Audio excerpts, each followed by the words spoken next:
अंग्रेज अपना लगान और न्यूज लॉन्ड्री अपना हफ्ता कभी नहीं छोड़ते. Come rain, shine, thunder, lightning, storm, hafta will be there. Even if everyone has not made to the studio, we are joining you today. We are recording on the 14th of August. Usually we record on Friday, but tomorrow's Independence Day, so happy Independence Day, you all. But Delhi has had incessant rain since morning. Thus, Manisha could not make it to office, and she's joining us from her home. Hi, Manisha. Jai Hind. Jai Hind. Although Hridayesh Joshi is swimming his way to office, he's going to be joining us today because he's just back from the flash flood area of Uttarakhand, and he's braving the weather to make it. Joining us also from her home in Chennai is Jayashree Arunachalam Hello. It is drizzling lightly. So that's my in Chennai. contribution to the discourse. Okay. That And season is upon you, though. Don't be smug. We still have some time.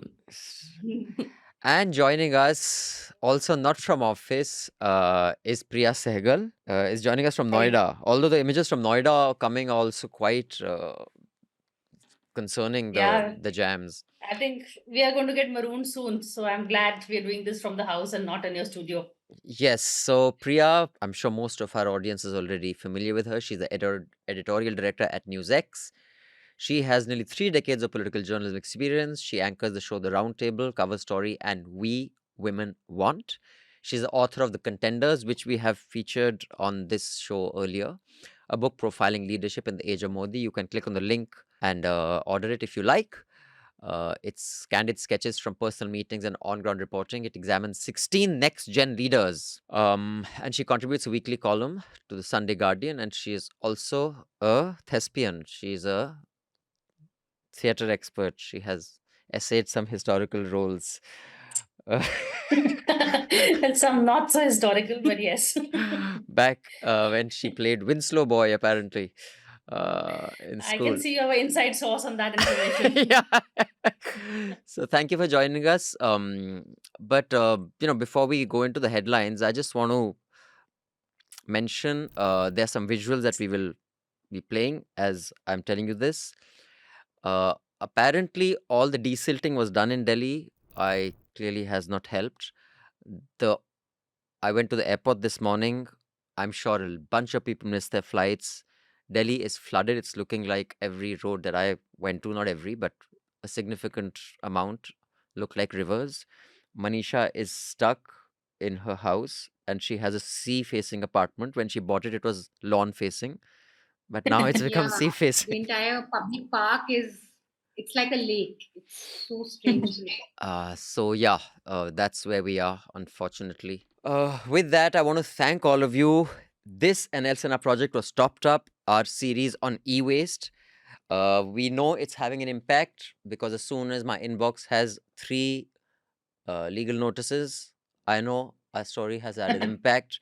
Our reporters went on ground and saw some of those supposedly e-waste facilities were not e-waste facilities.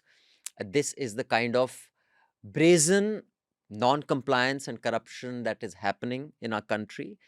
And this corruption impacts generations because your laptop, your phone, everything has mercury. I'm not an engineer, but it has all sorts of stuff that when it seeps into the soil, it poisons the water, the soil, and it has generational impact. And there is a prescribed safe way to dispose this, and it is mandated in law. Is it being followed or not? Do read our stories powered by you, our subscribers. And the reason we can do this is because we don't depend on ads from any corporations or governments. So here's a QR code. And I have in the past, my wonderful producer Priyali has been saying, flash this QR code. It's supposed to be scan this QR code. So if you've been flashing this QR code and wondering why you're not getting a subscription, put your pants back on. You're supposed to be flashing it. You're supposed to be scanning it. So I've been giving the wrong terminology for the longest time. Scan this QR code and you will get a subscription. Do not flash it. And I think Abhinandan, the EC has taken some tips from you because they've removed everything that makes it possible to download stuff, and they've no, but we put this QR code and the terminology is scan, but I've been saying flash all these months. So We have a Scan the special. QR code flashing on your screen is what you're trying to Yeah, do. that's right. Scan the QR code flashing on your screen. Don't flash the QR code scanning on your screen. And get a special Independence Day discount. We have a special offer: buy one, get one free. On Independence Day, support independent media, because independence is nothing if your media is not independent. And with the thank you for the NL Sena project and an appeal for you to subscribe to this, we're also making this Hafta free. It is not going to be behind the paywall because it's Independence Day. So share it with your friends, relatives, anyone who you think is interested in free independent media. Now, let's get the headlines and then we shall get into much politicking that's happening in Delhi with the protests, etc. Yeah, so here are the headlines for the week. In the big news, the leaders of opposition parties held a protest demanding the rollback of a revision of the voter list in Bihar, but they were stopped by the police as they marched from Parliament to the EC's office. The police briefly detained dozens of them, including Rahul Gandhi. Two dinners were hosted for India bloc members, one by Rahul Gandhi, the other by Mallikarjun Kharge. This is probably the first in-person meetings of the top leaders since June 2024. Also, in the Supreme Court, while hearing a cluster of petitions against the SIR exercise in Bihar, the court said the exercise is voter friendly. So, there you have it. 5 journalists from Al Jazeera were killed in an Israeli strike on Gaza on Sunday. Al Jazeera condemned the attack as a targeted assassination and called it another blatant and premeditated attack on press freedom. And I will say at this point that I find it really angering that all the several news reports on this will parrot that idiotic line from Israel, which is that, yes, but they're claiming that one of the journalists was a top Hamas leader and all. Again, like they pull out all these theories out of a hat, but I do not see why media houses need to repeat that so faithfully. I think it is incredibly And wrong. we had a contingent of Indian journalists visiting Israel last week as this news came out. We have a story on that also. It's a junket. Terrible time for a junket. They got autographs from the president, which is great. So, the Supreme Court on Tuesday granted protection from arrest to the Wire's editor Siddharth Varadarajan and Foundation members. This is over an FIR filed by the Assam police over an article on Operation Sindoor. And the foundation mentioned is the foundation that operates the Wire. And in other Operation Sindoor news, IAF Chief Amarpreet Singh has said that Indian air defense systems shot down at least 5 Pakistani fighter jets and 1 large aircraft during the operation. The appearance of Colonel Sophia Qureshi and Wing Commander Vyomika Singh on the Independence Day special episode of Kaun Banega Crorepati has sparked controversy. This is a promo that came out on social media, and many people criticized it because they said the government is using the armed forces again for political gain. So, and on this, Prakash Raj apparently tweeted that will we see them on Big Boss next? Oh God. And of course, that led to major outrage. On Big Boss related news, the producer of Big Boss met me last week and asked me to join Big Boss season 19. So, and apparently they also approached Saurabh Dwivedi of Lallan Top. Should you be giving this information away? Why not? So, it's a special appearance. So I was told it has 350 million viewers. So we should ask our subscribers if you should go or not. I was like, if I trash... That's a good idea. if I trash Salman Khan, will you cut it out? If I trash Ambanis that own colors, will you cut that out? And can I keep appealing to people to subscribe to pay to keep news free? So of course I consulted my colleagues Manisha, Vignesh, Dhanya, etc. Most of them said they'd disown me and not let me enter office if I made an appearance there. But I said, even if 0.01% of 350 million viewers are to subscribe and I were to convince them, imagine how many subscribers we'd get, but at the cost of my personal dignity. Now, I'd like to ask you people, should I say yes? And I don't know, maybe Elvish Yadav is there, I don't know who all will be there. It will be an interesting experience, but at what cost? Should Newslaundry and News Minute be using such methods for subscription, or can we depend on you? Here's a QR code. You can scan it and you can decide what route we should choose. I want to know, Priya, if you were to be asked to appear on Big Boss, would you? Well, I don't like Big Boss much, but in the interest of the larger question, any platform that is for or against, I think we should always go. Because, I'm going to link this to the Congress spokespersons boycotting times now and various Republic channels. I've never been in favor of that. Go there, make your point, just if you just give them, give them a walkover, then you empty the space for somebody else. So go there. I mean, don't vacate the space because somebody less worthy will come and occupy it. That's my advice. See, Abhinandan, now you have no choice. Jayashree, Or what you is your go. view? So, me? No, yeah, I think Go, at least we'll get someone of our side in. I think you should go. Yeah, why not? I think Stir you the should go. pot. Exactly. See, but Manish, I know someone who appeared on Big Boss in Tamil because again, she wanted to sort of like get a little bit of traction, increase social media followings. And she's not your typical kind of contestant, but she was like, okay, I'll play the game and see what happens. So she went, she played the game, she did all the stuff, and then came on and went back to her old job and nothing changed. So I think it was a bad use of the platform. I think you could use it better. Yeah, he's very convincing. I think you'll get them to discuss, do a political hafta there. it'll get cut, no? Do news critique. That's the whole thing. Even with the that- Congress, as much as you don't want them to boycott TV news channels, the thing is that your faders will go down. You'll be outshouted. The game is rigged. The game is rigged. So I think you also figure out how much of your presence there can make sense, because it's from the word get go. You're not going to be allowed to put your piece out there. But maybe you can have like your proxies take over space of an official spokesperson. So if not, Yeah, like BJP does. maybe we Yeah. should send like a proxy. But out Not of a the big 350 event. million Big Boss viewers, how many are interested in news anyway? They probably aren't. I mean, I'd say maybe 3, 4, 5%. And out of the 3, 4, 5%, how many have the financial capacity and the willingness to subscribe to Newslaundry? So will it actually serve a purpose at all? If you were to break down those numbers, I'm just wondering. I'm not There's sure. only one way to find out. Yeah. So- I agree with Jayashree. Is it Alright. still the most watched entertainment show though?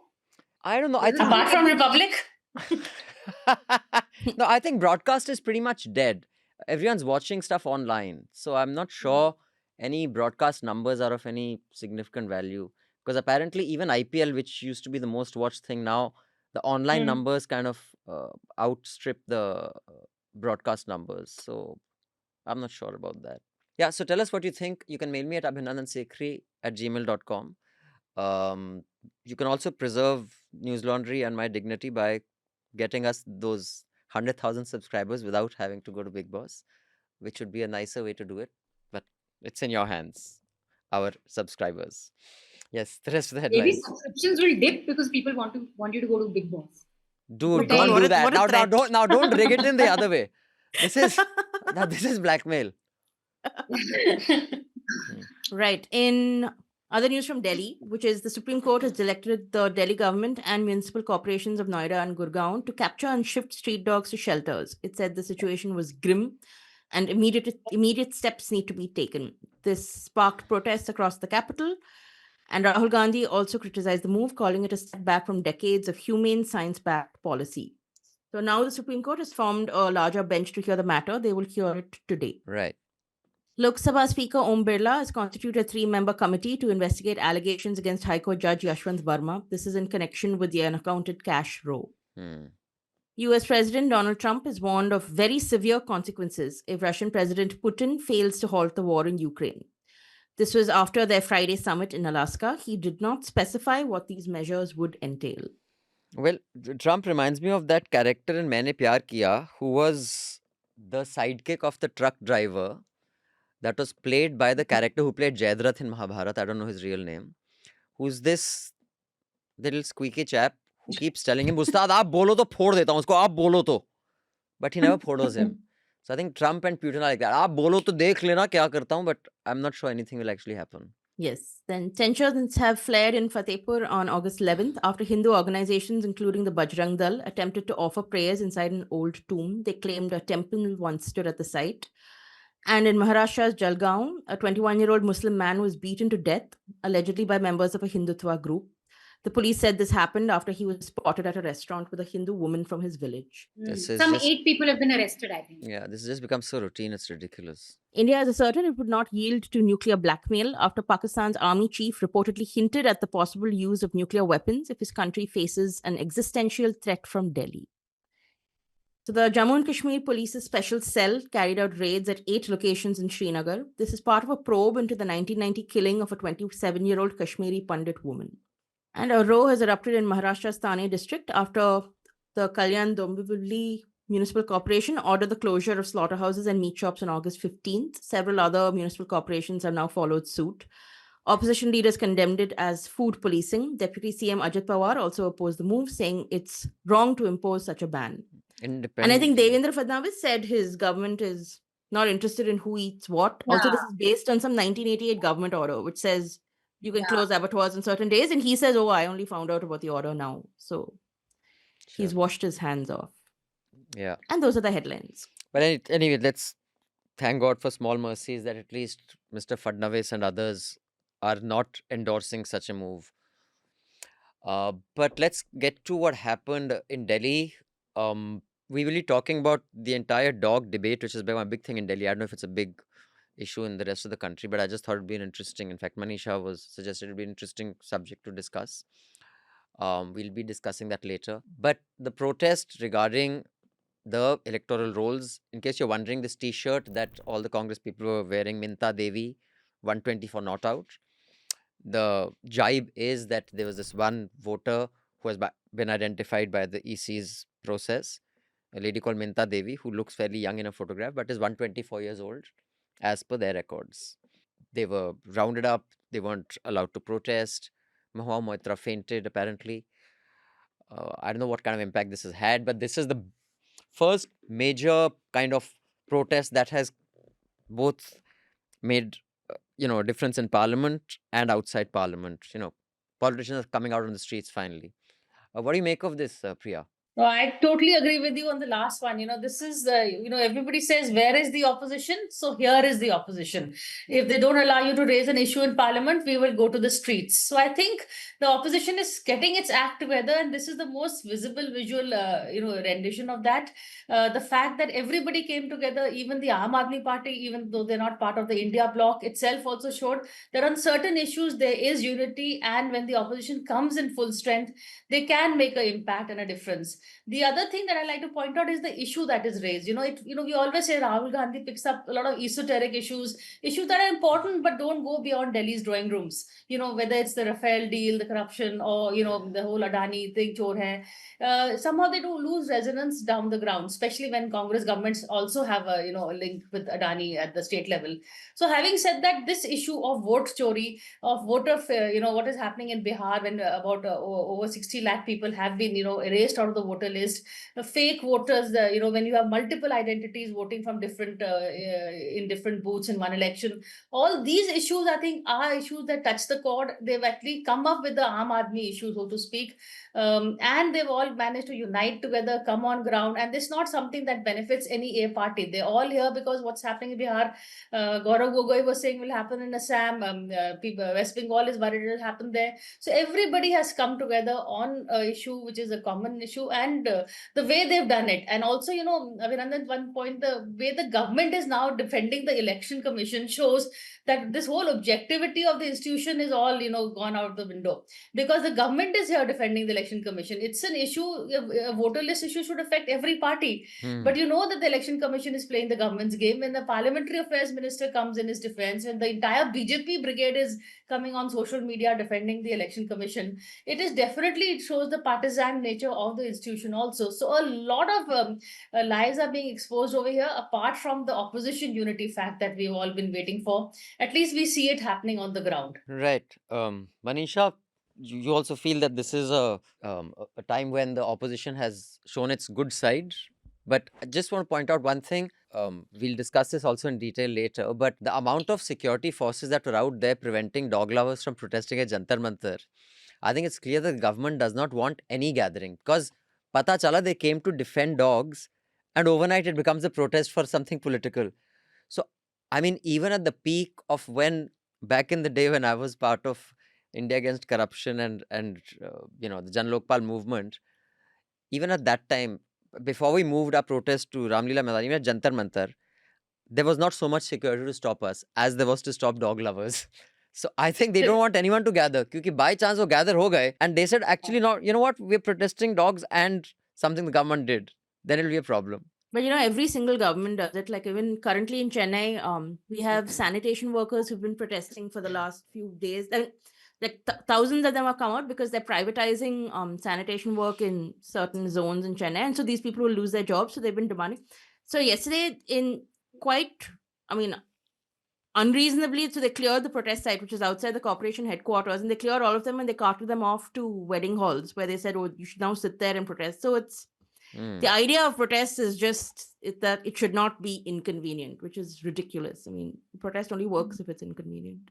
I think since Rahul Gandhi's press conference, where he first made the charges, the Election Commission has not come out with a single sort of point-by-point rebuttal to what he's saying. Everything that we are seeing is in the form of sources, which in itself is very, very bizarre because the Election Commission is not a body that speaks through sources. It should be able to put what's out there for the people with its name, with who the official is, in what official capacity are they putting out information. So one is that there's no strong rebuttal to what Rahul Gandhi has said. The only thing we're seeing is the BJP's attack on Rahul Gandhi for questioning Election Commission, which further dents Election Commission's credibility. Because they are not standing up for themselves, the BJP is. So it's already not looked at as a sort of non-partisan organization. Even if what Rahul Gandhi, and I think a lot of allegations he's made have to be investigated by media houses, especially of vote story. What we clearly know is of clerical issues in the voter list. The problem of, say, House Zero as the address, which is a problem that they've been grappling with for a very long time. So a lot of this could be, like Election Commission is saying, it's been issues that we've been grappling with for a very long time. Some of it's clerical, there's no malice behind it. But then at least they should put that out. Because the whole point of the Bihar SIR at least was that we know the rolls are bad and now we shall clean them up. After that whole exercise, throwing an entire state into a tizzy, throwing so many people under so much uncertainty, you're again back with bad rolls. So what did you point? achieve in those past 2 months? And I think those are very legitimate questions that the opposition is rightly zeroing the government on. And the last thing is that we cannot look at this as a electoral issue. I think you have to look at it in combination with Amit Shah's obsession on an NRC and determining who is a citizen and who isn't. Because I think this government has failed with unemployment, failed in terms of economy. The Vishwaguru bubble has really burst over the last 2 months. The one emotional call that it can go with now to elections is Rohingya, Bangladeshi, Ghuspetia aa gaye hain, aapke jobs le rahe hain, aapko tang kar rahe hain. Bharat is being taken over by illegal immigrants. And that kind of rhetoric is going side by side with this electoral cleanup. So we'll have to look at the exclusions finally by the end of this month. But this is an issue that affects a lot of people. And I think it's a cause of anxiety for a lot of people. It's not like a Rafale and all, I feel.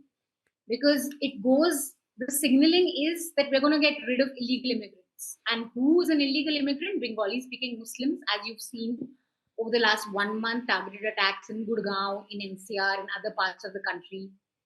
And the constant rhetoric we hear around Muslims and minorities. So I think it's a very good issue to kind of pick on. My only issue with this is that I think journalists should not fall hook, line, and sinker for this vote chori accusation, because I think that's still a very big claim to make. Even if we say that 1 lakh voters have been registered in that one constituency in Bangalore Central, the assembly constituency, that these people have come and they're migrants, we don't know who they are. We don't have proof that those 1 lakh people voted for the BJP and rigged an election.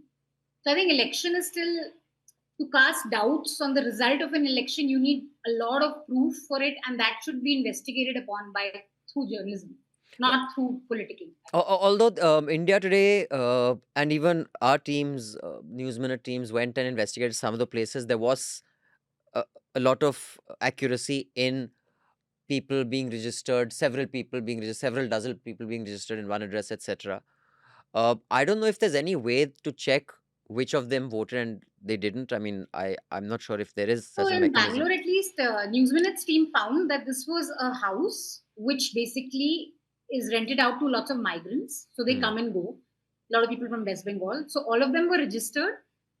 But of course, we don't know who all actually voted in the election. The BJP MLA there has said, apparently, it's the BJP MLA, but still, he's done his own investigation and said that out of that list, 3% of the people voted, apparently. Okay, but of course, we don't know what their way of We don't know. ascertaining that is. But I think this is a double-edged sword because BJP is so desperate to win Bengal.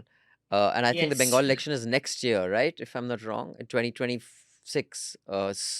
Punjab and Bengal, yeah. So if no, 27 is Punjab. Punjab Bengal is next year. Yeah, Punjab is 27. sorry. I think Bengal is 26.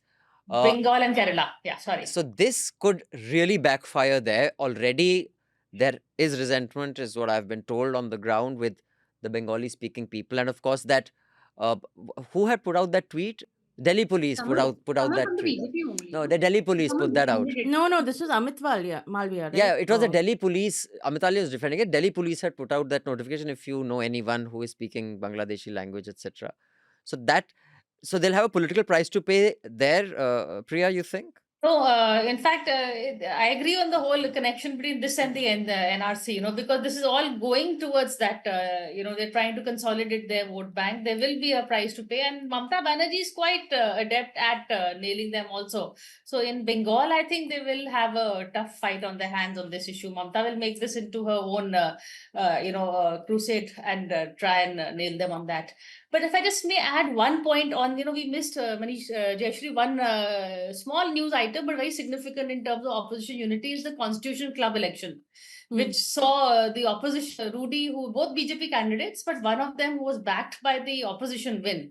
So which shows that, that this whole smooth sailing for Amit Shah and the BJP party line, there is, if the opposition and people come together, they are making these small dents and pinpricks into the BJP way of life, which I think was a good tale, a good side story in the conversation that we're having today.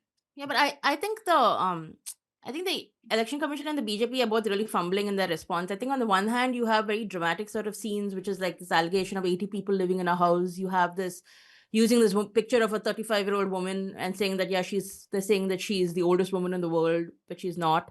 You have new allegations of ghost voters in Thrissur, and there are lots of questions on what happened with that BJP MP's election in Kerala. You have Yogendra Yadav appearing in the Supreme Court with 2 voters who are dead. And he said, well, these are the dead voters, but they're actually not dead. And it was all very dramatic. The court hated it and said, we don't need this sort of drama. But what about Rahul Gandhi meeting having that tea for all the people? Yeah, and it's all very compelling visuals. Also, like Akhilesh Yadav jumping over barricades, Mahua Moitra fainting in a van. Like it's lots of and on the other hand, what do you have? You have the EC's immediate response after Rahul Gandhi's thing is to replace its machine-readable rolls with scans, which is just such a petty, obnoxious thing to do. You have that other slight response from the BJP, which is now they're saying that, there were irregularities in registering voters in like Raebareli and Wayanad, and therefore all the opposition MPs who have won should now resign. And it's all very knee-jerk, and I don't think it is a very compelling way to handle it, because if there is one party that is blatantly rigging an electoral system, and when evidence is starting to point towards that being the case, it's in the interest of every other party to sort of push back.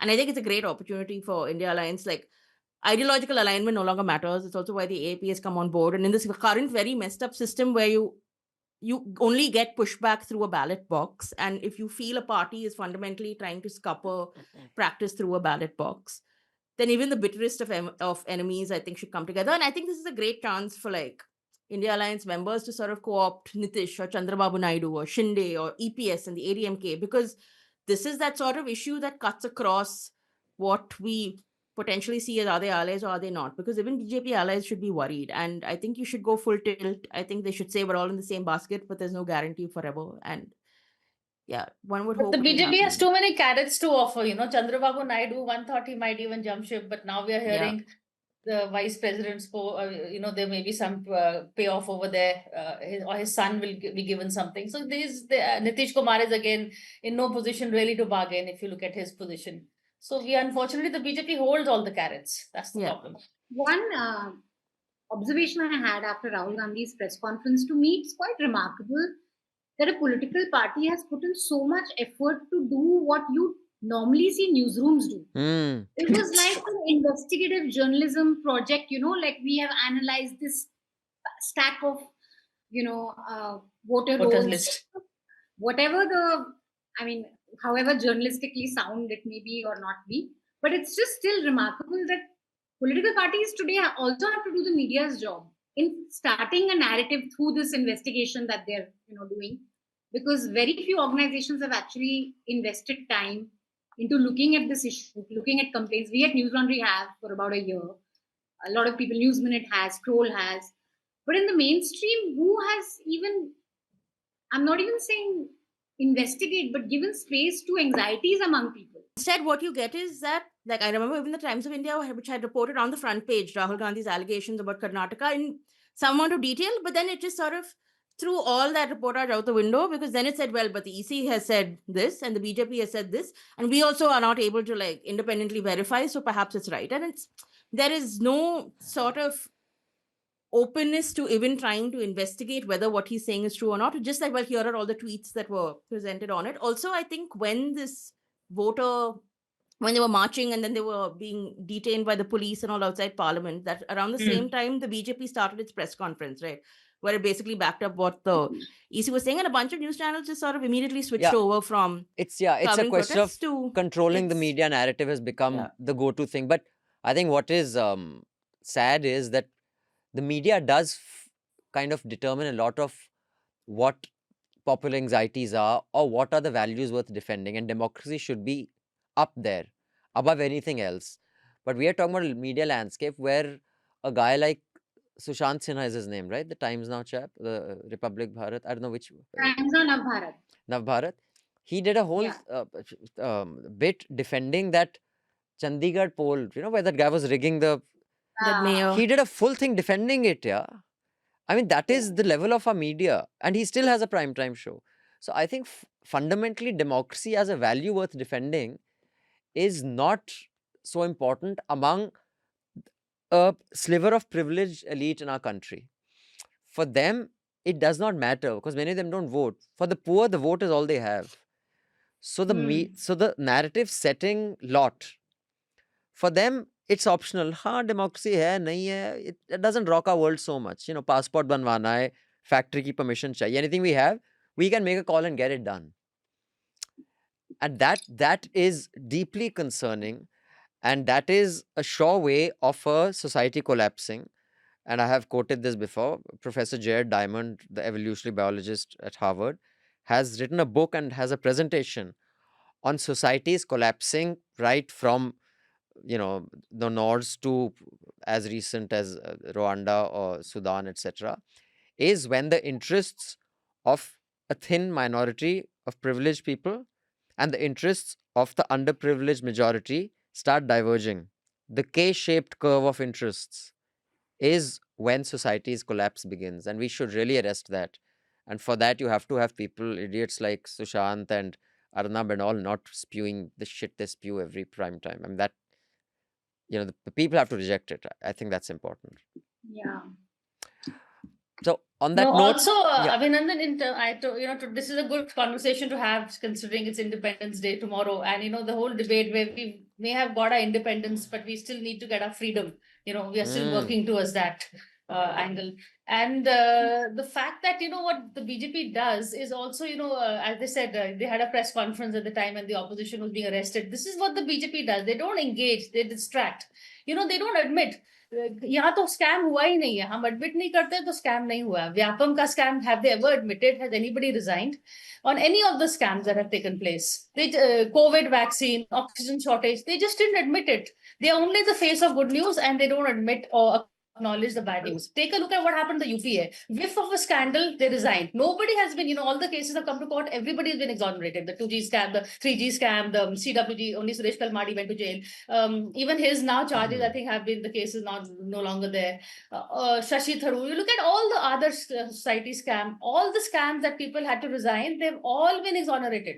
So end of the day, there was that sense of morality that the UPA government had, and there is this where you don't admit there is a scam, so you're a scam-free government. You don't engage. If there is something that is an issue, whether it's the economy, whether it's the Chinese invasion, whether it is currently now, this opposition stir on the EC, you don't admit it, you don't engage it, so you go and do talk about something else. You change the topic. Now this 15th August, some big announcement will happen. They will just change the narrative and the headlines. They're very good at managing narratives and headlines. And yes, the media should play a bigger role. They should play the role of the opposition, what the Congress, Pawan Khera and all the Rahul Gandhi's team are doing. This is something which we should have actually been doing. I agree with Manisha on that point totally. But unfortunately, that's for various reasons. That is what is the state of the media. Gone are the days when journalists were sent to London to probe the CWG scam. They are the ones, the scams were broken in the media that nailed the UPA government. Ab ulta hi ho raha hai, ab to kuch ho hi nahi raha. In fact, a great distraction is whenever Mr. Modi does anything, all the channels cut to that. I had mentioned this in Hafta, I think maybe over a year or two ago. He was inaugurating something as irrelevant as some water treatment plant. And there was a big story that was breaking at the same time. It might just come to me. And I tweeted about that. I said, this is what is happening. And everyone cut to him, his speech about inaugurating. I mean, just change the narrative, even if it's inauguration of something, which is why one lovely joke that I heard the other day was that there was Alexander the Great, there was Akbar the Great, and there is Modi the inaugurate. That's Akar Patel, no? He calls him the inaugurate. Yeah, the That's inaugurate. great. Akar. Really funny. That's true. No, the thing is that even cut to him video conferencing and inaugurating things, which I just find it so bizarre. Like the man is literally on video conference inaugurating something that's taking place thousands of kilometers away, and even then we're supposed to watch him on the screen, sort of waving and things, and it's absurd. So, but also I think that we are so, like, especially in the people who are around me, I think that for them it's very much that, well, this is how it is and there's nothing you can do to change it. But I think it is shocking. Like, I think it is upsetting that you were getting to a stage where it's just this sort of defeated acceptance that, yeah, the media does this and then we do the rest. And then you look at things on social media, you look at a couple of news organizations who are doing real work, and then you kind of hope that things get better, because they don't. And I think everything is a distraction. I think we would assume that there would be greater anger and rage over election commission, but it's also that, yeah, well, institutions have been sold out and that's just how it is, and then we live with it and we move forward. So but a lot of it is to do with the funding also, no, which is why Abhinandan's plea of subscriptions makes a lot of, it's actually more urgent than anything else, because we need independent voices to be funded, because which is why mainstream media falls, because we depend on funding to the government agencies, and BJP is in power in most of the states also. And not just government agencies, Priya, I've mentioned this in one of the talks that I gave at a business school of the market failure. One would assume that even, okay, fine, a significant chunk of revenue comes from the government. There is the private sector as well. And if you can demonstrate that there is a certain, viewership you have where their consumption interests align with the consumption interests of a particular brand, they could fund that. But even private sector will not advertise on a government unfriendly channel. They are scared. And also people like Adani's and Patanjali's, who are basically government proxies. So it is not just government funding. Every advertising will only go where the government wants it to go. Look at what is happening with the PM CARES fund. I'm sure you know people, I know people who have been told that your CSR funds, earlier they may be going for some feeding the homeless here, there. They all have to be directed to Prime Minister Modi. They are basically ensuring. I have attended a conference in London, which they had to discontinue. I mean, I think they still are struggling and putting it together, because they would have people like Rahul, spoke there, Mahua spoke there. So I was there on that, and they had a rival conference coming up.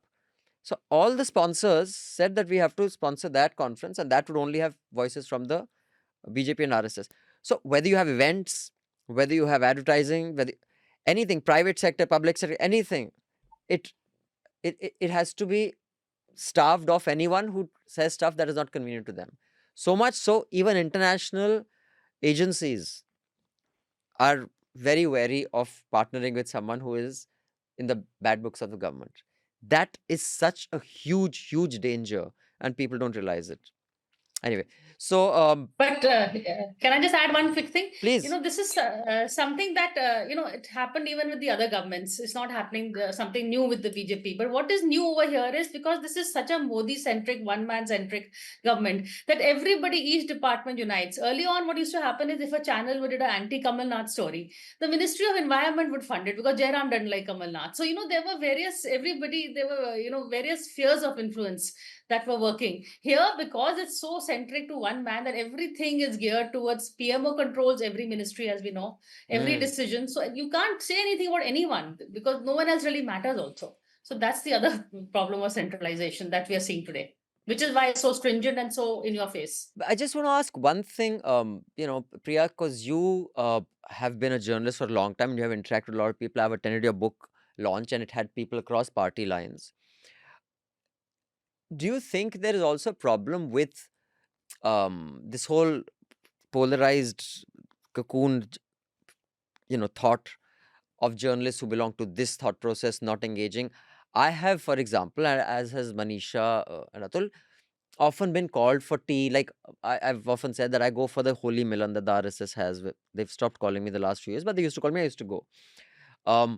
Certain ministers have called me just to speak with me. I show up. I'll say, okay, sure, hi. You don't have to do what they say. And in fact, I take that opportunity to say, dude, on the one hand, you want to talk to us. On the other hand, I've got like 80 IT notices. I've been detained. Delhi police has come to my office 3 times, etc., etc. And I asked them, it's not like they start beating me up. But I have also spoken to some journalists. Oh, they called me to meet. I said no. Or how Saurabh Dwivedi was, completely trolled for attending that ITO, that 11 years of Modi government that they celebrated. In fact, I was also invited for that and I would have gone. I just wasn't in town. I mean, the expectation that you should not even sit at that table. Do you think that has made I use this term inaccurately, that the liberals have become ki hum to baat hi nahi karenge katti?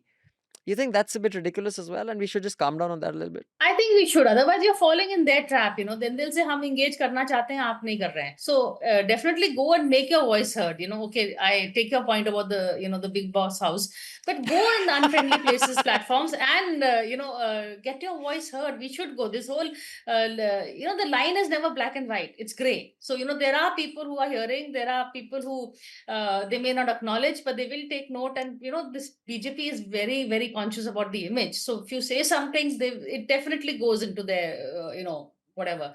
They may twist it, they may play it around, but I think your voice, which is why social media has become such a town hall. Everybody is speaking, they are reacting. So you should go, 100%, I think. Jayashree? I don't think this thing of black and white works anyway.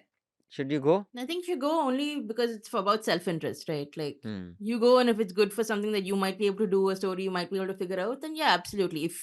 But what I push back against is, I know a lot of people tell me that I live in an echo chamber, by which they mean that, oh my God, you're surrounding yourselves only by people who sort of have the same kind of politics or the same sort of ideas. And I have a big issue with that, because I think what people sometimes want me to do is they want me to like interact more with, or they expect journalists to constantly interact with people who think differently, and they're talking about things that to me are very fundamental, like you should interact with people who don't believe in homosexuality, or who think caste is really not a big evil, or who think that communal violence is something that you can downplay and it isn't really important, or you should interact more with people who think that Hindu temples are under attack in Tamil Nadu and that this Dravidian government is out to murder you. So I think there's starting to be a great difference in what you see as values and what you see as otherwise interactions with people. Like, I think for me, there are very clear boundaries in my head as to what is important to me and what I believe and what I think. And those are lines that I don't want to cross. And that doesn't mean that I sort of boycott everyone who thinks differently, but there is that sort of resistance to me to try and understand them further, because I think that there are some things that are human and that are, human rights that I can't really cross over. But that said, yes, absolutely go for events like this. I think it's great to sort of see what the other side is up to. It's why I have a couple of people in my family who have certain thinkings that are just really bad, but I love meeting them and I love stalking them on social media, because I really think you need to know like how they think. And it's interesting. Like, it's interesting in a sort of abstract, scientific, distant kind of way. But yeah, you should do it. Manisha, you have a view? No, journalists should absolutely meet everyone. And I think it's important, if you're going to be reporting on politics, even society, even the churnings that we've seen over the last decade. You have to be able to observe, know, see. Yes. You shouldn't cut yourself off from anything. Right. We have Hridayesh Joshi has appeared in our studio. He has braved the elements, not just in Uttarakhand, where he has reported. We'll talk about that. He has also braved the elements in Delhi. Welcome, Hridayesh. Thank you for joining us. Thank you so much. But before we say bye to Priya, Priya, can you give us any recommendation that could enrich the lives of our listeners and viewers? Anything you've watched, read, experienced, anything? And one thing to enrich and one thing to entertain. I think for enriching, we should go back to the books on Nehru. He's so much part of our vocabulary today. He is not what either side makes him. One makes him glorifies him too much and the other vilifies him too much.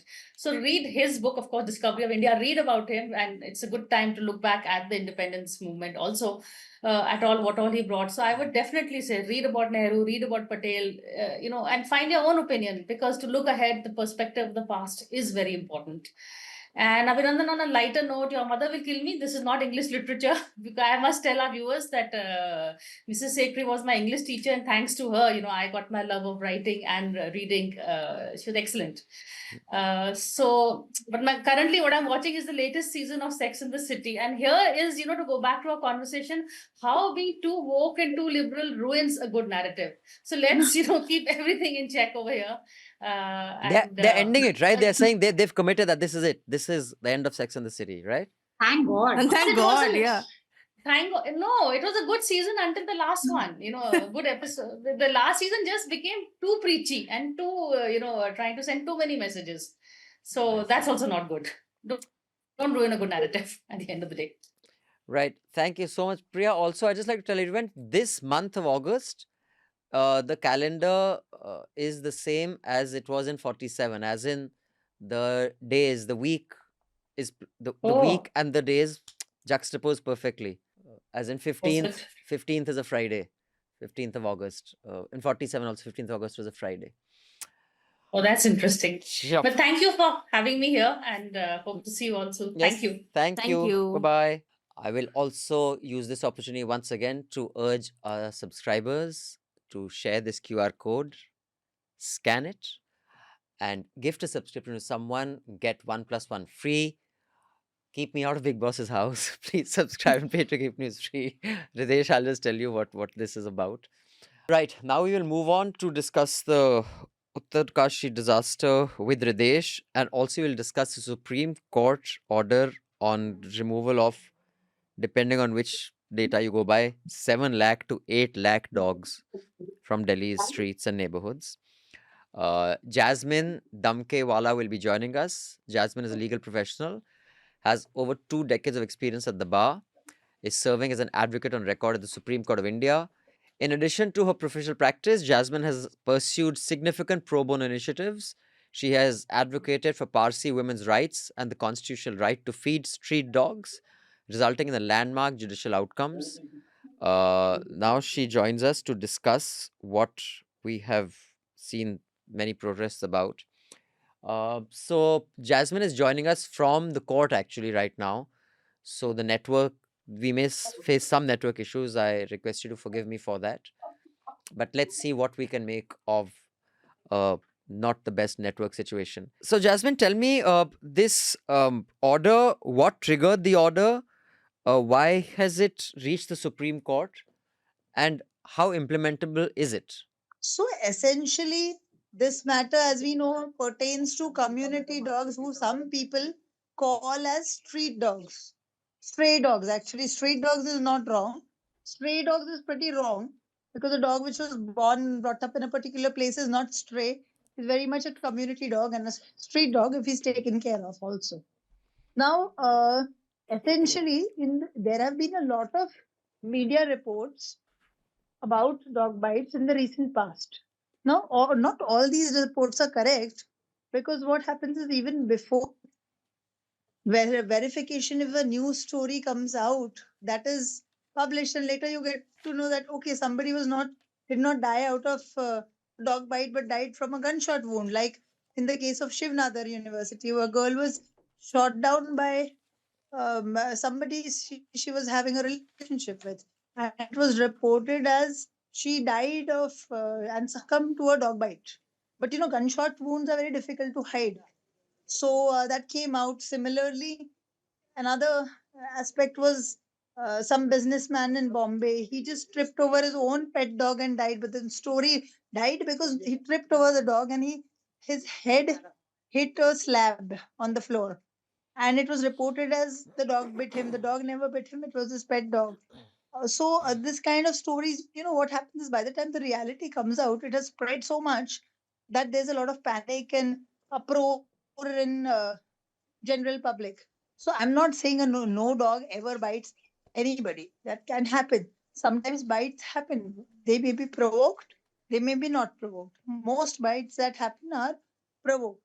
Some bites are not provoked. Like little children sometimes get bitten. That may also be because the dog has some past trauma and experiences, and he's fearful. So dogs have this fight or flee syndrome. So they will either bite you, or they'll flee if the dog is traumatized in some way. So there are many, many ways to go about it. First and foremost, the dog population has to be curtailed by ABC, which is not being done. That's sterilization. Right. So the problem magnified, because if you see scores and scores of dogs all of a sudden, especially during COVID, there were no sterilizations happening, very little. And why is that? Government offices were mostly functioning during COVID.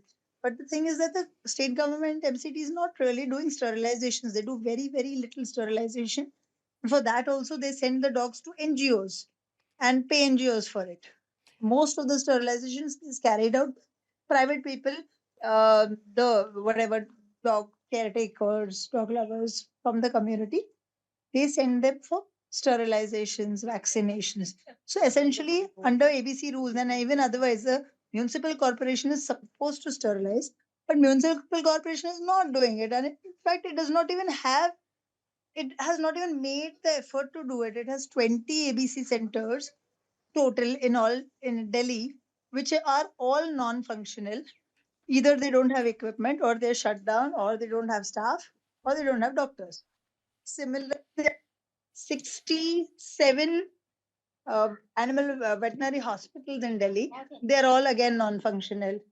So if your veterinary hospitals are not functioning, your ABC centers are not functioning, your MCD is not sterilizing dogs, only the public is. It has its own limitations. You can't cover that ground that fast. Right. The network actually in the court, I guess, is not on our side, so we will not be able to continue with Jasmine. But we'll just get the rest of the panel to respond to this. Just a couple of things I want to say here. One is, according to this Hindustan Times report, these are official data accessed by PTI.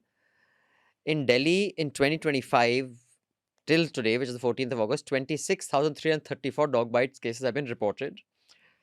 9,920 were recorded at the Municipal Corporation of Delhi hospitals. And for 2024, last year, 68,000 dog bite cases were reported.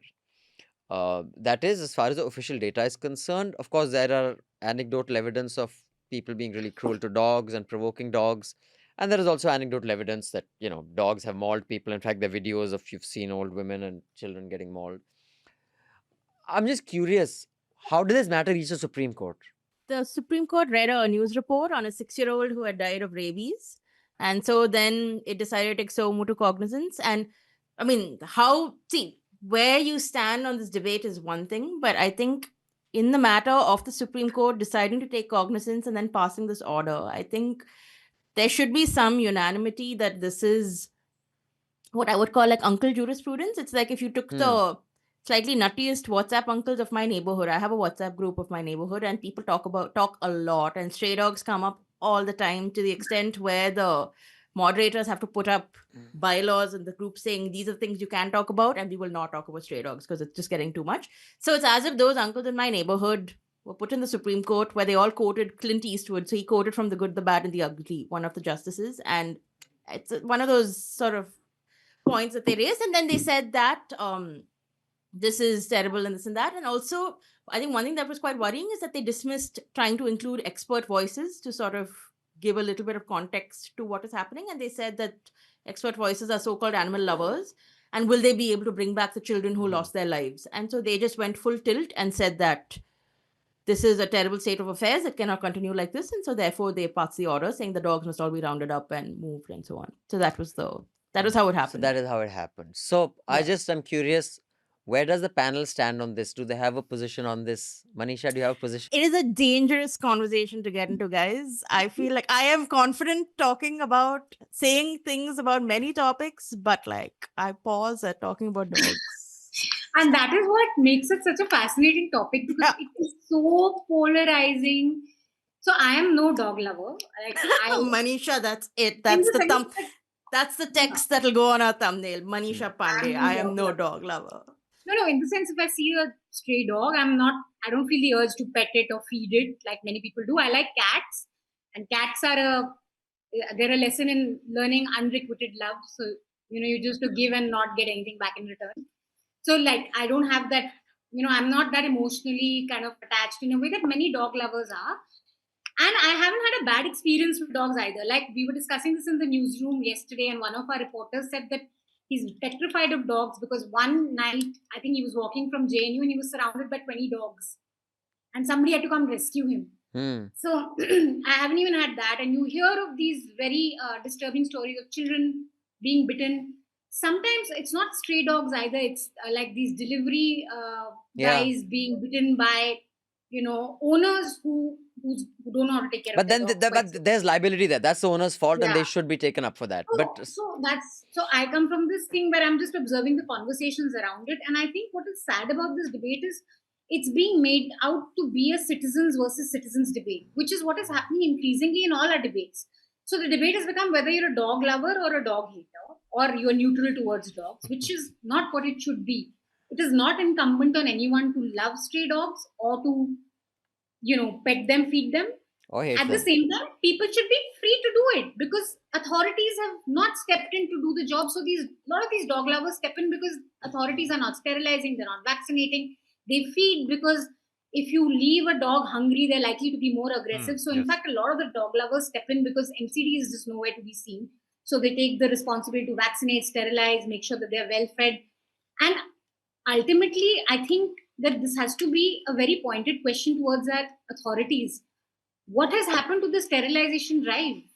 There's no way to tackle this unless until you sterilize and vaccinate. That's the only way to tackle it. And a lot of people bitten by dogs say that when we go to hospitals, there's a huge shortage of injections and supplies that need to be there to treat the first aid treatment when you're, come with an injury, a dog bite injury. So what is quite tragic about this is that it's being pitted as a citizens versus citizens debate, and citizens also fall into it. It becomes very personal. I'm going to ask you a dangerous question, which is you're saying, but the only way to fix it is sterilization and immunization, right? But like, if the case was that streets were overrun with, I don't know, like monkeys or rats or something to which we do not associate the same sort of sentiments as dogs. And I completely understand why people have those sentiments about dogs. I don't deny it at all. And I know it's sort of dangerous territory. But if that had been the case where it was some other animal that we do not have the same sort of affection to mentally, and then we say, well, the only solution is to sterilize and not culling, because culling euthanasia is a step too far. But we wouldn't think that way if it had been another animal. And there are that sort of number of stray dogs. I think they vaguely said there are 1.5 crores, 1.5 crores stray dogs. But also that is a wild underestimation, because no one in every city, town and village in India is able to document the actual number of stray dogs that exist on the streets. So no, just anecdotally, Delhi neighborhoods, sometimes there are 20, 30 packs of dogs. It is quite out of control. I think Himachal Pradesh had declared monkeys vermin at one point. And they decided that they've been given the status of vermin and you can kill them. Right. I feel that way about pigeons. I feel no love for pigeons, and I think one should just see, but why? Because there's that entire pigeon debate happening in Bombay right now, right? Where the Jain monks want to feed them, but they're saying, the authorities are saying you can't. And so now there's this huge battle on the streets where people are like, we should be allowed to feed our pigeons. But I'm saying, I mean, I get it. I'm not a dog lover. I'm ambivalent towards dogs. Like, they're okay with me, I'm okay with them, and that's sort of the existence of it. And I don't place a dog higher than a human, which I know a lot of people do. But like, why is it so terrible to wonder whether... I think one thing that for me that has come out of this is that clearly we've been doing this for 25 years, which is these sterilization programs are running. There is no case study in India where we can say, well, this has worked really well in this city. So therefore, like a municipal corporation has done such a good job of handling this program that we should take it as an example for the rest of the country. So maybe at least at this point, we should be able to say that I think we need a fundamental maybe rethink about laws. I'm not saying that therefore the only solution is culling. I'm not saying that at all. I'm saying, but there is something about this process and our bring down approach the population over a period of time, and sterilization is the only way to do it. Why? I think there is a cultural context. No, dogs are man's best friend. They are intelligent, loyal, Yeah, there's a cuddly history. creatures I mean, who we've loved through ages.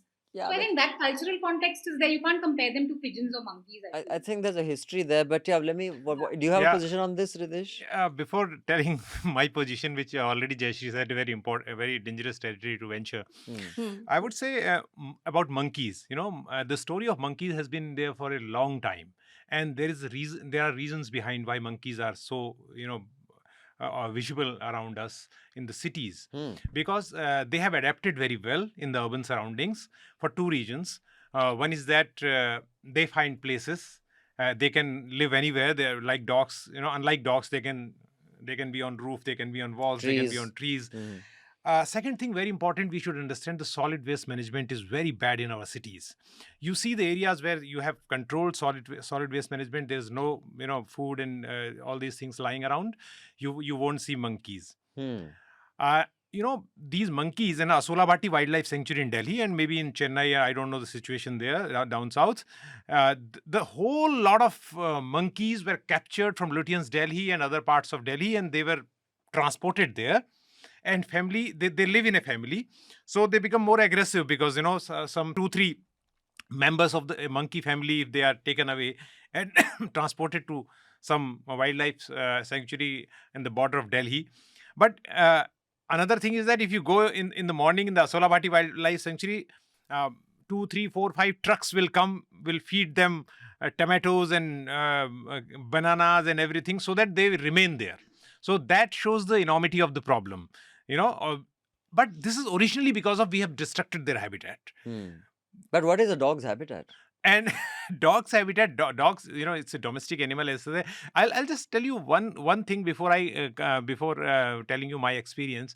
Once Jim Corbett had written about his dog, Robin, since Manisha said, they are the best friends of human.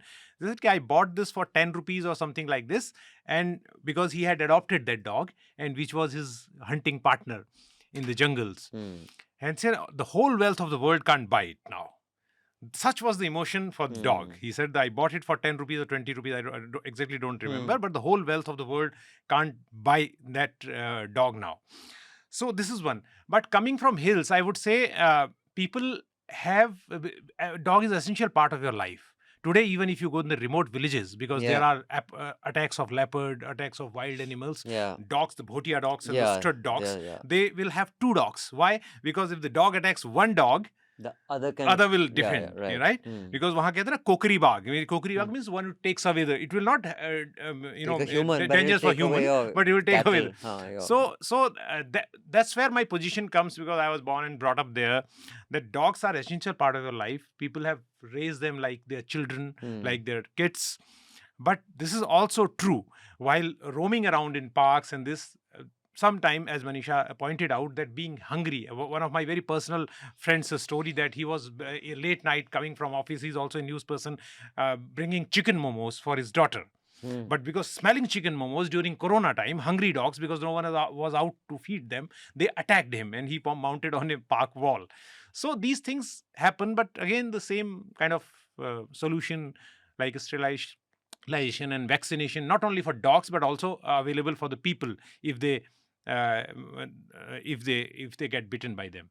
So these can be the solutions. Also, the shelter solution just seems unworkable.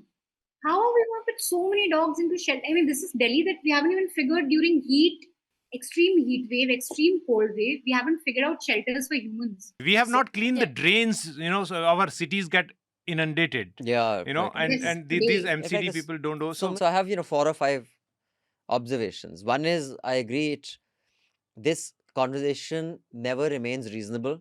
There is no reasonable position, apparently. You are, if you say you hate dogs, it's just... Another thing, that when I went home that evening, I got around 4 calls from people who, I won't call them friends, but acquaintances, Can you send a reporter to cover our protest? Can you send a reporter? I was like, what are you protesting dogs? These people have never called me in the last 13 years of Newslaundry's existence on either protesting 66A or corruption or Riots and- NCRCA. But I mean, they will be willing to go out and be, arrested by cops for dogs, which is wonderful if you have such a cause, but it makes me wonder at the priorities of human beings. I think there is so much. So I am not I like dogs. I can't keep one. We had one. Yes. In fact, one of the few times in my life that I've cried is when my dog died, and I'll tell you how it died. In Dehradun in 1987, there was a spate of many, because it's a huge cantonment area. There was, I think, within 4 to 6 months, 30 or 40 Jawans and cadets had been bitten by dogs because they used to go in the morning for the run around Clement Town cantonment area. Mhm.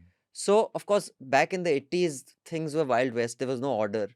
So, actually, they went around Dehradun killing any dog that they saw on the street because it was a ridiculous amount of military personnel that had got rabies because of bites, because of the morning parades.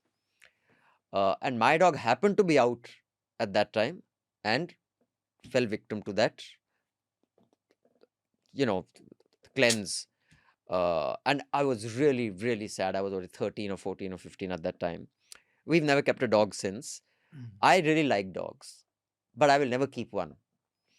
So that is my position as far as dogs are concerned. I think as far as a menace, I am just concerned with the complete lack of acknowledgement that people who live in slums, my driver, if he has to go home late at night, I have to give him a stick. Because when Yeah, he of course. walks from my house to his basti, there are about a pack of 20 to 30 dogs that will come and launch into you. In the night, you can't move. Sometimes he has to be escorted back. That is a reality as well, which we have to acknowledge. Cows outside JNU's main gate, if you ever go in the morning at 6:30 for football, there are about 30 cows that block the road. They are shitting all over the place. There's garbage. Get rid of them first. They are a traffic hazard. According to me, dogs are not a traffic hazard. Pigeons, I But if agree. you're on a two-wheeler, they are. Yeah, if you're Because a they two-wheeler, really they are correct. chase. Pigeons are a menace, and people are still feeding them. In fact, they're feeding cows. So many of these roundabouts have become these gutter things where people just throw their rotting food for cows as if they're doing some punya kaam. So, everything is a mess. For Supreme Court to put an order which is unimplementable is ridiculous. We have to acknowledge there's a problem, but this is surely not the solution. I think the major issue is that I think that this is a strategy that has to be re-examined, and it has to be re-examined in a way that is not emotive and that is not knee-jerk. So sort of the knee-jerk reaction of, oh my God, but dogs are man's best friends versus, oh my God, but you should kill all of them because, as you said, it is very correctly, you said that, yes, it is often the poorer people in poor classes who are suffering the brunt of dog bites, especially children. But it is not likely to work. Either of these solutions are unlikely to work. That is to say, we can do nothing to them or that we should kill all of them. You cannot. So, but I think that what this is telling us is that you have to re-examine what they are saying under the ABC rules as well, which is to say that you just keep up this entire plan of sterilization and it's not one shot, right? So it happens again over a period of time and it's left to communities and to so-called government shelters that are doing it and it's not working. So I don't think it should be contentious to say that this system that we are using right now does not work. And to be fair, a lot of animal rights activists do feel that it's not working out. Like the authorities are not doing their jobs, and what we are doing is bare minimum of stepping in and making sure it's as humane as possible. I want to separate pigeons from cows and dogs, but genuinely feel pigeons are just completely useless and dumb. But pigeons are really clever in the ways that their brains and things and their survival have developed over the years. I will send you stories just on how they've been forced to sort of acclimatize to living in these concrete jungles and being forced to sort of adapt. I agree. They are basically sky rats. Like there is nothing different. Old families will disagree with you. If you've seen Umrao Jano or Garam Hawa, Kabutar Bazi was a very... See, any animal can be romantic if you just look at it in that way. Or even it's a dog or a pigeon. I also run a YouTube channel which is not very known, but I do science videos sometime on that channel. and tomorrow I'll be releasing one video about this only. Hmm. This feeding these birds, I'm not talking about dogs. This is not correct. We should not do it. Like the people who come in the any Aravali biodiversity park or any biodiversity park, bring atta and atta to these ants, Or right? This is not correct. You are actually intercepting, and you are actually breaking a cycle of nature, because for in any part of, be concrete jungle or anywhere, the pigeons will find their food in park. They like the worms and all these things. So this is, I'm not saying this, the scientists, they tell us that you do it and you break a cycle. So this is also very important, but this is too sublime to understand at the point where we are finding the authorities to clear our drains and do other things. But this also I wanted to bring in notice. Right. So anyway, I'm sure we'll get a lot of love and hate, but my co-host for Awful and Awesome, Jayashree Sen, has written a piece. She's a huge dog lover. She adopts all sorts of dogs. Newslaundry has a lot of dog lovers. In fact, Newslaundry had adopted 3 dogs. We got all 3 sterilized. They used to live right here. Are they gone? One of them has stopped coming here. She hangs out in the park on the other side of the colony. And 2 of them, they used to keep them inside the room where the graphics artists sit. And one of them was allergic, so she'd break out into rashes. So we kind of encouraged them to play with them outside. But yeah, they had made the main sitting area their home, and they were allowed access, which is fine by me, as long as others are not allergic. But now coming to Uttarkashi, Uttarakhand, where you were, Hridayesh, the visuals of that disaster were, dear God, they're called Dil Dehla Dene Wala. If you were in there on that, jahan wo 3 valleys meet, I mean, there's nothing you could do. It's just coming there. Yes. Tell us about your experience there, how long you spent, something that I'm sure your reports will be read and watched by our audience, but something that you experienced which will not find its way into the report. See, turning point of my environmental reporting was Kedarnath disaster in 2013, 12 years back. And it was, in terms of mortality, it was 4,500 official deaths, I believe, because they keep updating it. But easily, if you were there, you could say that it was much more than that. But in terms of the way the valley has caved in and the mountain has come tumbling down, this was no less. We have done a video. I got the people who made the first video of the disaster. We have published it on our website, Newslaundry. People can see it. I met them and I stood at the same place from where the video was taken, so that to give a feel of it. And I asked Ashish to stand behind and asked him to play the video. And in front of that, his mobile smartphone, the drain is, this Kiranga is showing. So he told me it was not once, it was 10, 12, 15 times, but safely he recorded 6 times. So me and some other journalist who later went there, they said 6 times we are taking, but in small parts it was more than that. So what kind of a trauma it was for the people out there, you can understand. 6 times the flood came down. And this morning only I had a long conversation with geologists who who are not at that site, but they are closely watching those deluges which are coming down. They said it is prolonged moderate rainfall which oversaturated the sediments and the debris out there. And they are also, from their past visits, they are also seeing the satellite images which they had taken before this happened. So they are also finding from where it would have come. So the first you see down, it is big boulders coming, and second, the flood, which you say it is like a paste which we make to build the buildings. Slush, basically. Yeah, which confirms, but till now, of course, further studies will happen, that it is of course a prolonged rainfall which oversaturated the moraine. Okay. It is not a cloud burst. And it is not a lake. It may be coupled with a temporary lake which is formed because of the obstruction on the stream's Got way. it, right. But it was not GLOF, which is Glacier Lake Outburst Flood, which was Kedarnath. Chaurabari Lake burst, but that is also because of the prolonged rain because of the embankments were I see. very Blocked off. soft. So there was soft, okay. and then a avalanche came. I have see. described it in my book in the length because I went to that lake with Dr. D.P. Dobhal, who is a glaciologist. He explained me it would not have breached its banks, but a avalanche came down on 2013. What would have happened this time is very close to this. And it is oversaturation of the moraine, and it is also... And what is the kind of damage there? See, I spoke to the people on ground. They said 8. Everybody confirmed. This confirmed that 8 people died from the village. Okay. 7 of them are missing. 1 body was found first day. Apart from that one body, no body is found. And sadly, I would say it doesn't. It's very bleak out there. Aisa lagta nahi, we don't think any other body will come out because 30, 40, 50 feet mud is there. And the mud is so much that a mighty river, Bhagirathi, has been pushed 30, 40 feet. Did you see the course of Bhagirathi earlier and now? Oh, it's altered the course. Yeah, Bhagirathi was going through the town. Both sides the buildings were there. Now the Bhagirathi is flowing just at the banks of the road from where the Mukwa village is, from where you can easily see it. I have also tweeted about it.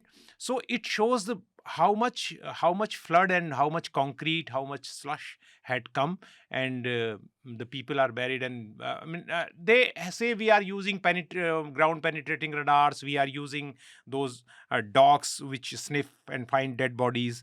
But for last 10 days, we are recording today more than around 10 days today. So 5th it happened. Today is 14th. We are recording it. So that's very bleak scenario. Right. And you apparently spent like almost a day walking. Yeah, because we there's no immediately access. rushed. I got it. And are journalists being allowed there? How many journalists have managed to reach there? The first journalist went from India Today group, but that was aerial route taken. And after that, we reached to a place, because there are many obstructions. So we reached to a place called Gangrani, where hot water springs are there. So there is a big bridge has fallen down. So they had made arrangements by rope you can cross, and some villagers had crossed. We requested them, let us do also. You have NDRF, SDRF people there, and they could have done it. They denied us. Some of them said off the record, we can't allow you. They were not very open, but they wanted to tell us that, see, hamare to haath paun badhe hue, hum kya kar sakte hain. So we said, you come and say this on record so that we may have this thing. We can run this news that we are not being allowed. So you weren't allowed to go all the way in? Yes. So we climbed down. We went down the hill and then crossed the river and then went up. And I should really appreciate Ashish. I never thought, because मैं फिर भी पहाड़ों में रहा हूँ. I have been there. But that was really, that was a call we took. But not only us. There were 10 journalists. Far fitter than me. I was the most buzurg, most oldest of the lot. So those people, we climbed up, then we walked around 3 kilometers, and then we again tried to cross the river, found this thing, but it was dark. And where did you spend the night? So we came back. We came back and spent the night in a dhaba. The very generous person. He gave us food and everything, place to sleep and all this. I hope you have some videos and footage. I want to put that part of this hafta, because you know what it's like to report. Reporting is not just sitting here writing the story. That is the last and easiest part. Going on the ground is the hardest part. And that is why Newslaundry tries to focus more on ground reporting than opinion pieces. Our podcasts are opinion pieces. They're just, gab fests and chit chat. But our ground reports are powered by you. Ashish is a producer. He sometimes produces Hafta, sometimes Awful and Awesome. And Hridayesh, thank you so much for reporting on this. You can see Hridayesh's reports. The links will be in the show notes. But all this is done because you support our journalism. Here's the QR code again. Please scan it. Scan the QR code flashing on your screen and avail of the Independence Day offer. Manisha, your home state, does it concern you what is happening to it every year? We see I worse ranted and a worse. lot last hafta on Uttarakhand and why it's terrible. But two things, so you can listen to that rant. But two important things that I noted from Hridayesh's reporting. One is he's still meeting families of victims who are in complete dark. Like the 3 women that you met, Hridayesh, who are saying they've lost. One of them is searching for their husbands. One of them, I think the nephew So the government is still sticking to, like in every tragedy now, it's become almost an investigative reporting endeavor to figure out the death toll. They're just not putting out the death toll, the number of people who would have died, the list, because at least the families need some closure and need some understanding of what's happening. So I found that disturbing, that people were still very unsure of what exactly has happened to their loved ones.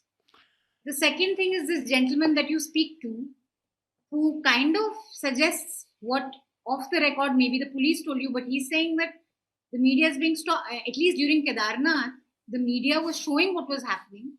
Here it seems like the media has been completely, trying to control and not show the damage that's been done. So we feel a little left out in terms of the media spotlight. So maybe you could comment on that, but I find it especially worrying that it's been a week and people are still searching for their loved ones and there's no clarity from the authorities on what's happened to them. Not searching, but they know that the search is of for no benefit, no use, and they think, because I spoke the girl you are trying you mentioned, Komal, she was in Uttarkashi and her husband died, Shubham Negi. Before going to her house in Dharali, I met in Rathal, which was closer to Delhi, to her Bua, which is aunt, and she was crying like anyone, and she was saying in her video we showed, she said that why can't we find him? It's very very question is very logical, and this is very question one should ask. In 2021 I covered this for Newslaundry, this Rishiganga flood. 200 people died. Everybody forgot. No talk about them. 200 people missing. It means they are died. They never came back. Kedarnath, 4,500 around is the official figure. I told you more than 10,000 died. But at least that time, I could stand up there and I could say this government is of no use. I also said that, look, I also told Vijay Bahuguna that time when I interviewed him, I said, do you know you are a parachute chief minister? Why do you say this? Because I said, you don't know where is Garhwal and where is Kumaon. Where is which shrine is, where this thing. We could say this, but this time, 1, 3, 4, 5th layer officer can say that, goodbye. We can't. Basically, no one can even hold the government accountable. So this is what they have no list of at least now till now I know of missing people, but they have list of people who have been evacuated. But those who are evacuated, we have done a report also. People from Gangotri, the tourists, people from other parts who are tourists and pilgrims. Fair enough. They should also be, be out of the place. But you can't say that these are people we have got out and they are not disaster struck people. They are stranded there. Yeah. They are tourists. They are not rescued. There is a difference between rescued and, stranded people. So, and they are showing it like that. But what can we say? I mean, this is... And meanwhile, today news came out that Uttarakhand government has all the time to amend marriage laws. Basically stringent. Yeah, they live-in rules, the most bizarre live-in rules, yeah. No, live-in rules, but also that stringent rules for conversion. Anti-conversion. Social media. Coercing anyone to marry. So they have all the time to think about all this. But a great example is when the first video came out, we had not reached the spot. And I called Manisha and Atul. I said, we can include this video because this shows the problem there. People were shouting that Modi gham tapo. It means, gham tapo means sit in the sun and sunbath kind of thing. Okay. Because Modi when went there a few months back, said that we will have a gham tapo tourism. People were very angry and doing this. But when I went, Abhinandan, on the spot, the aggression was very private. I could find something on camera, but people did not have the courage to speak because either they thought that we will be denied whatever we can get, and it was the people were around their people, or their loyalty, again the bhakti towards this Modi. So so this I could say, because how can it happen when 20 people are shouting the slogan and I don't have. People are very angry. Some people, but because people who had lost their loved one, I didn't want to, shove the mic. आपको कैसा लग रहा है? आपको बोलिए इनके खिलाफ. But people are very like, you listen to the Komal, the victim's wife, his sister Rakhi, and other person. They were all. Her other person who died, I am forgetting his name, Golu. They said in the home, the first victim we have shown. उसकी बहन मुझे बता रही है देहरादून में वो कह रही है कि भैया हमें कोई उम्मीद नहीं है उससे मिलने की, but we have right to go to the place and Right, right, at least fine. Yeah, mourn that's together. true. Yeah, that's true. Let us grieve. Well, unfortunate to watch Hridayesh's reports, and thank you for supporting our journalism. Do continue to support ad-free journalism on Independence Day. So before we get to the recommendations, we have letters that have been curated by Manisha this time. We have a new system. All the letters will be read collectively, the ones that have not been addressed on the regular Hafta, in the special one, which is for correspondence. We only entertain emails, criticism, critique, suggestions from subscribers. So if you're a subscriber, mail us at podcasts@newslaundry.com. I repeat, podcasts@newslaundry.com. In the subject line, please write Hafta, or you can click on the link in the show notes, which will open out this little window where you can give us your feedback. And this week's letters have been curated by Manisha. Please go ahead. So N747 says, congratulations to the team for putting fuse, propulsion fuel in Rahul Gandhi's atom bomb. A serious request. Please share the methodology, related links to resources and key bottlenecks freely in posts and videos and audio. And I mean all three freely with the public. Teach the nation to fish. Sadly, IT में बेरोजगारी बढ़ रही है. This will be nice end-to-end project for many. P.S. I've tried this for my own constituency and booth, so I don't need teaching, but really short of time to teach or do this analysis. So we have someone who's helping Sumedha, IIT professor, in fact, in figuring out some codes, some easy ways of passing through that data because it's really huge. I also think a lot of people like Zubair and Prateek are doing a good job putting out very clearly how to fact check, how to search things, how do you look for, epic numbers and stuff like that. But yeah, if we have any issues, we should probably put them out. Maybe people can help us out. Right.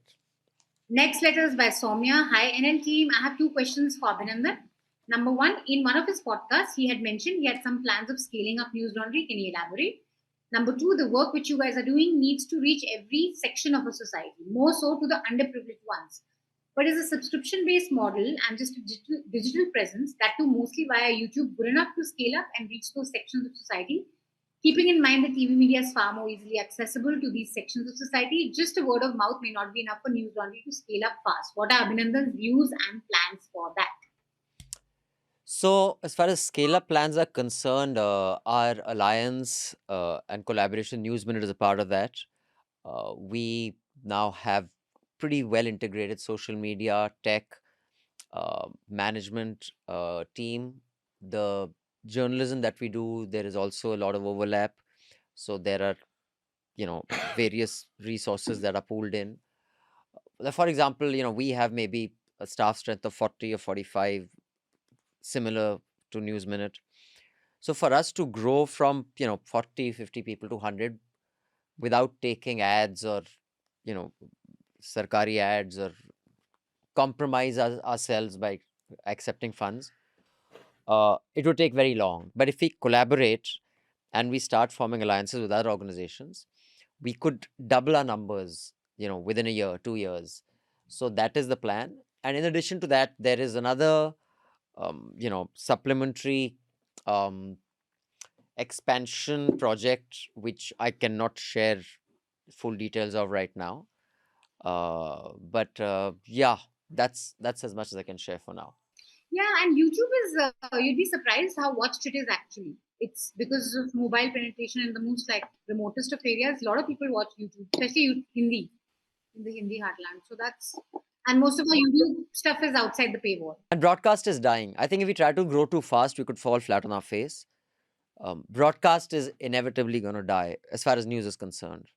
So, yeah, I'm in no hurry. And most people I know who watch broadcast watch it anyway on YouTube as well. That's the app that they use. It's not that, once upon a time people would have those Tata Skies and set-top boxes and things, but that's very fast sort of going out. Akhilesh Bhatt says, I'm an independent structural engineer consultant in Uttarakhand, and I have visited almost every town and city in the state. Most areas appear to be built with little regard for proper engineering standards, making them vulnerable to disaster. Even contractors and government engineers often seem unable or unwilling to read and follow engineering drawings.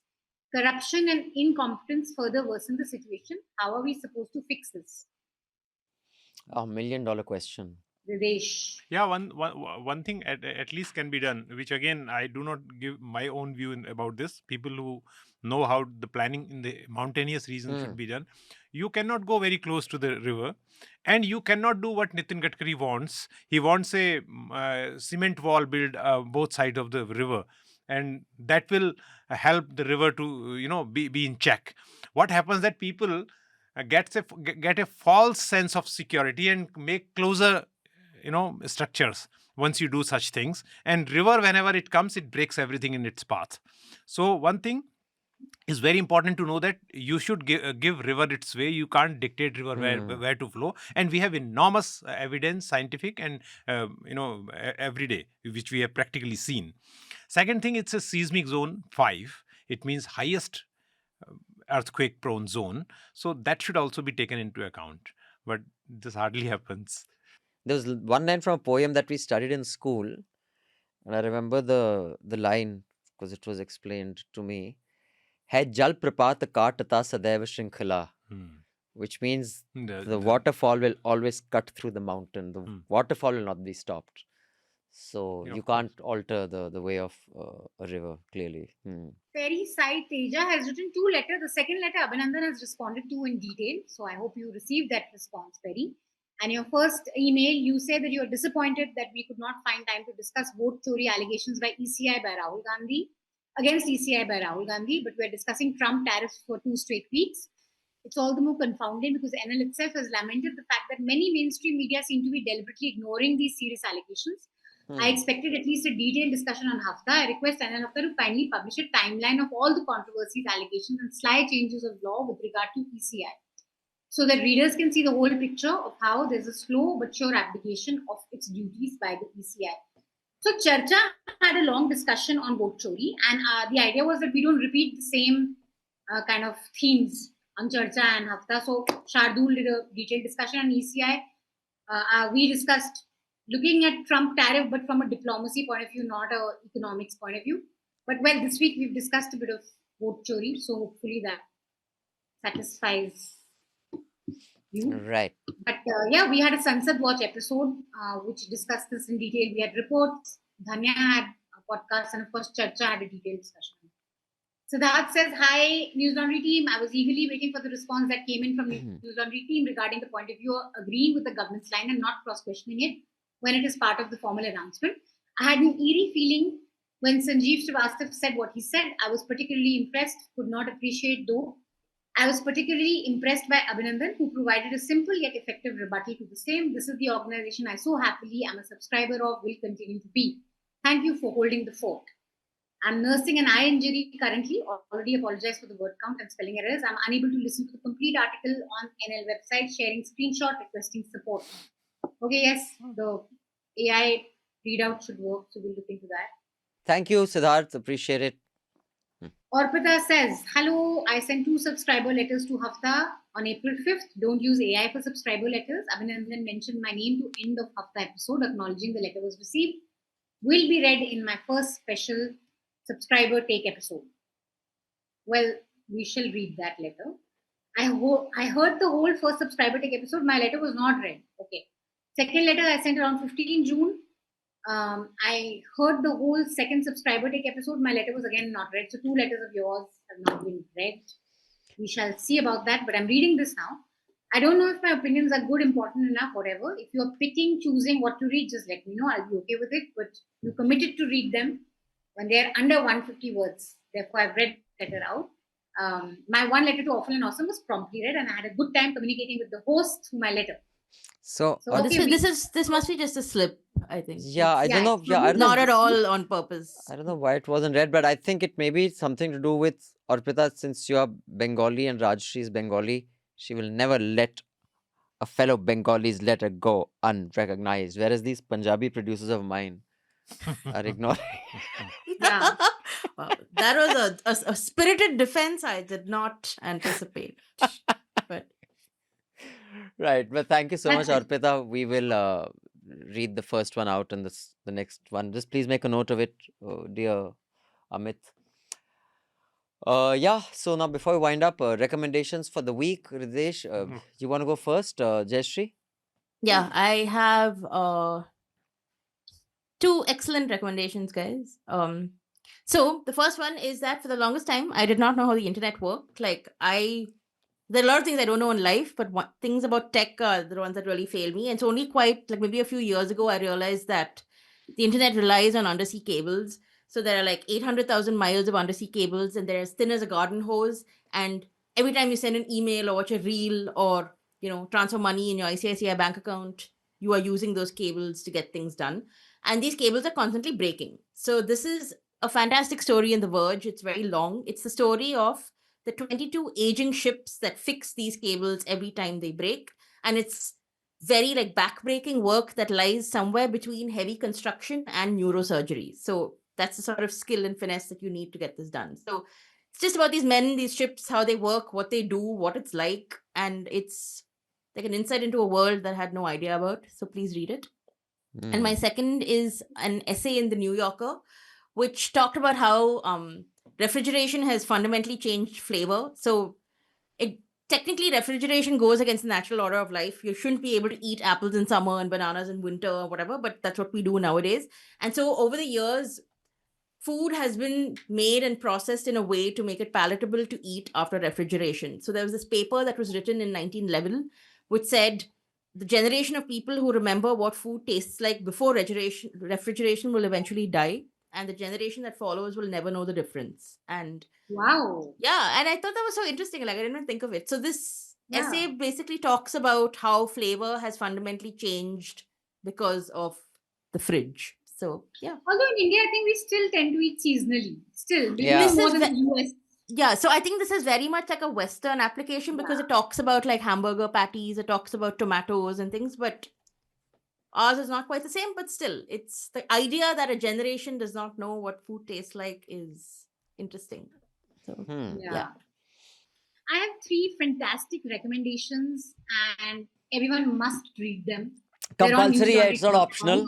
Compulsory है, ठीक है, optional नहीं है. Compulsory on Independence Day week. आपको कोई आजादी नहीं मिलेगी. You have to read these beautiful 3 essays. I'm very happy that News Laundry has them. You're listening to this podcast on 16th of August, so they should all be on our website. One is a lovely essay by Anand Vardhan. He's traced the history of patriotic songs from Pyasa to Sarfarosh. Very good. You know, what makes a patriotic song viral, so to speak, or what makes it really, which are the songs that kind of get left off as just social critique and which ones really become part of our, nation loving, whatever, library. So it's really beautiful piece and it makes you think a little bit. I'm very upset he didn't add Anu Malik's Kasam li hai humne, kasam na todenge to it. But anyway, it's there. So it's a fun piece. Second is a piece by Vivek Paul.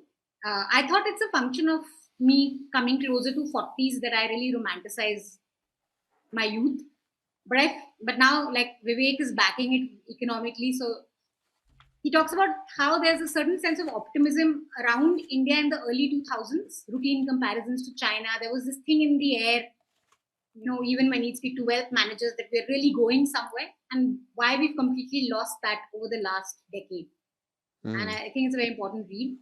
Third one is a beautiful essay by Anurag minus Verma, who I think is just a fantastic writer. He really is. It's like a satirical take through all the idiosyncrasies around celebrating August 15th, the free laddus in school, the fancy dress competitions that we did during Independence Day celebrations, and what it really means, this day and independence. So all 3 wonderful essays, reflective, great reads. Check them out on newslaundry.com. Okay. So, as I jokingly always say that everybody says, including my colleagues in News Laundry, that I always bring grim stuff on table. So, I don't recommend grim things. Upbeat. Today we have an optimistic Hridayesh with us. Yeah, my recommendations are always. And last time also I gave Jim Corbett's My India, and that was very, very happy book.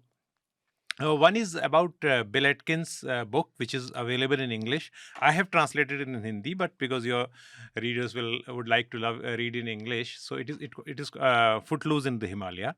Footloose in the Himalaya is the book one should read because the whole thread line of the book, the thread of the book is that the best experiences of Himalaya you get at the lower heights. You don't have to climb much higher. He documents the expeditions at the summits, which brings out the worst of the human beings. To get the, to get your flag out there in the top of the mountain, you can do anything. Right. And you will find a lot of people who denied to be part of a summit because they thought that it is part of fanning cocky nationalism. Also, Messner had written that book, right? Above 18,000 feet or something, where he says that the rule is that once you're there, you should not. The value system changes. If you are summiting and you see someone dying, you will summit. You've signed up for that. But there is one person, since you said this very important thing, one person, first name I'm missing, he's some Bahuguna, who was part of the Indian summit which concurred. He returned and he was fitter than many other people. He returned because he had to bring oxygen for someone. Right. He couldn't be part of the his name is not there. But this was told to me by Shekhar Pathak. So Bill Atkins' Footloose in Himalaya is a wonderful book, which is under the name Atkin Ka Himalaya by me. But you read the English one. This wonderful book. Another I want to name. People should know about George Love. I don't know how to pronounce his second name. So second recommendation is people should know about George Love, who was old-time comrade of Edmund Hillary. And he was part of the first summit in 1953. I see. He was the first team to reach, and it was led by John Hunt. So his book, I will give the name of the book. One must read because the foreword or the introduction of the book was written by Edmund Hillary, but he was such an important person. The book is written by him. He has actually co-authored with some other person. Okay. So that third thing, which is my self-promotion, is that which I told that my own YouTube channel. Tomorrow I'll tell how a beautiful lake is built using filtering the sewage. Often we see sewage in the urban parts of country as a burden, as a curse, but sewage is actually a resource. Right. People are filtering sewage to make, water which can be used for many things. In some countries, drinking also. So, Dr. C.R. Babu of Delhi University has made a beautiful lake, his team, in Delhi only. You can find it, and how it works without using any STP plant. It means there is no use of energy, no use of electricity, no use of anything. And this must be seen. And once you know, I'm not telling the name, you will say, wow, you know the place, but you have never been there. So I'll do a video which will be released tomorrow at 5 p.m. Right. So we will... please send us a link. I'm just promoting it as a gift on Independence Day to my subscribers. Please, of course. So I have three. I thought none of them is grim. No, not at all. Upbeat. These are great recommendations. I have three recommendations on the intersection of environment, psychology, and society. Animal love. One is a piece in Psychology Today. Why do people love their dogs? And by love, they mean like really love. We're not using the word love casually. People really love their dogs, unlike just liking something. And why do people love their dogs? So that is one recommendation. The second is a piece from the New York Times. Dogs and cats and the environmental impact. We love our dogs and cats, but are they bad for the environment? It's a good eye opener. And a third one, which was sent to me by Avlok. He said, I've found someone who hates golf courses as much as you. It's Malcolm Gladwell's podcast, Revisionist History. A Good Walk Spoiled, where it's shocking. And I suspect if you were to investigate Delhi, it's similar. The amount of money, the most exclusive and expensive golf courses in LA save on property tax because of a loophole where middle class people are paying much more. And the best parts of the city are exclusively reserved for a few thousand people for golf courses, the resources they use, what they pay to the city, how they find loopholes and get away with it. That's my view on golf and how it is the most inverted way of making the most expensive things cheapest for the richest in the country at the cost of the poor. Golf courses epitomize that as far as I'm concerned.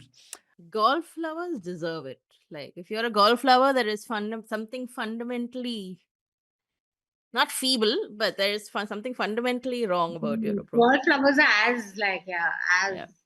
insane as, I mean, about boys.